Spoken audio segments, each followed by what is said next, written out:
Khalifa. On today's episode of California Island, I have Big H. To be specific, he's my guest, and the reason he's on my show is because he's managed to stay married for a very long time through a hard situation. So first, let me ask him to introduce himself to you. Good day. I'm Big H, they call me. And what else you want me to say?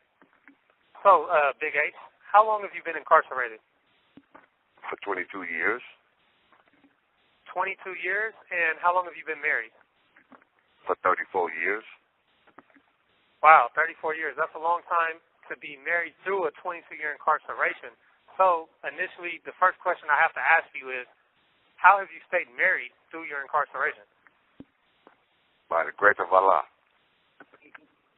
So, what was the initial situation for you when you were first incarcerated? How did you maintain your relationship through your initial arrest? Well, first of all, when I was on the street, I was a husband. I was at home. I took care of my responsibilities. I was there for my wife. For one thing, I wasn't running the streets or hanging out like most young cats my age did. I was very responsible. I made sure that I did what I needed to do and showed my wife that I did care and love her, first of all. And if you don't mind me asking, what county were you in? I'm out of Los Angeles County. So I've heard Los Angeles County is a pretty rough place. How was it receiving visits, letters, phone calls in the Los Angeles County jail system? Well, it was difficult at times, but then it was, easy at times. It all depends on the fluctuation of the population and the attitude of the officers and things like that. But like I say, the main thing of it is that my mental state and my love for her never diminished, nor did hers diminish for me. And so that's what kept us strong. First of all, we relied on that and God in itself.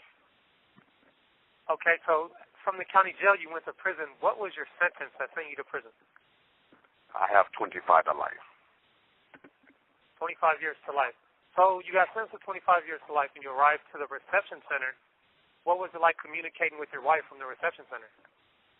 Well, it was very difficult at times because, like I said, we rely on other people to bring our communication mail to us and stuff like that. But then again, she also knew what I was in jail for, and she knew my role that I played in my crime, and the role that the justice system in itself placed upon me.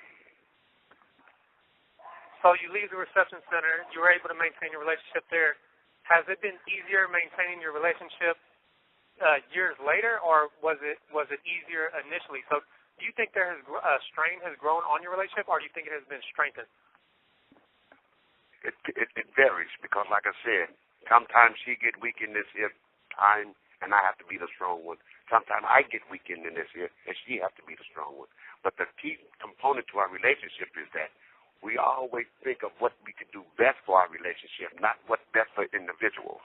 It's about our relationship. And so when something is going awry, we have to sit and think about, okay, what do we do as a couple to make it better? Not what we do for the individual. Man, that's very enlightening. What advice can you give to other individuals that are incarcerated that are trying to maintain a relationship, or somebody even in the community that is trying to maintain a relationship? Any advice or wisdom that you found by going through this yourself? Yes, love. See, love plays the component part of everything with God inside of it. But as I said, my love did not diminish because I always prayed that I continue to stay in love with her as well as she does the same for me. When you're in these type of situations, life has a strain on you, for one thing, on the relationship. But being in this situation and being incarcerated, it has been compounded with a lot of other factors and variables that's inside of that. So you're always finding yourself that you have to always work around obstacles. But the object of it is you cannot give in to the obstacles and not become selfish or have self-pity for yourself and say, the hell with it, I want to give up. Because there's moments that you want to give up, but you know that you have to look for the greater good of what you want in your life. The vow that we took was very sincere and true. You know what I mean? So we try to adhere to the vows that we took with each other, even though it's always hard. And yes, we are a normal couple. We have our ups and downs and our disagreements. You know what I mean? We have our attitudes because we're still human beings. But the object of it is we have agreed that communication out of all things, good or bad, truth, is always wins. This call and your telephone number will be monitored and recorded.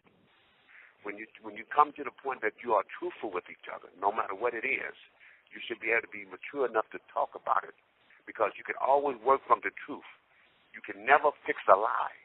You will always be struggling to try to fix a lie to make it right, and it will never come out right. But if you give the truth and you work from the truth and you accept the truth and you realize what it is, then when you go forward with it, it can always be rectified. But a lie can never be rectified. So the main component is, again, communication, communication, communication. Big H, man, I appreciate having you on the episode, having you on the show on the California Island Podcast. Your information is invaluable. Is there anything, last word, you would like to say before we end today's show? Yes. I don't know how many people out there very religious or believe in God or whatever.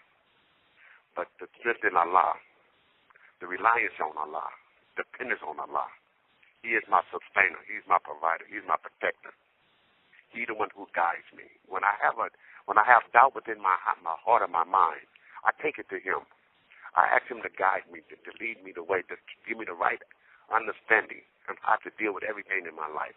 I know I'm in a bad situation, but yet I am happy every day. I'm just not happy with my surroundings. But I know that one day soon, that too shall change. Very well said. California Island, Sean Malone Khalifa, stay blessed.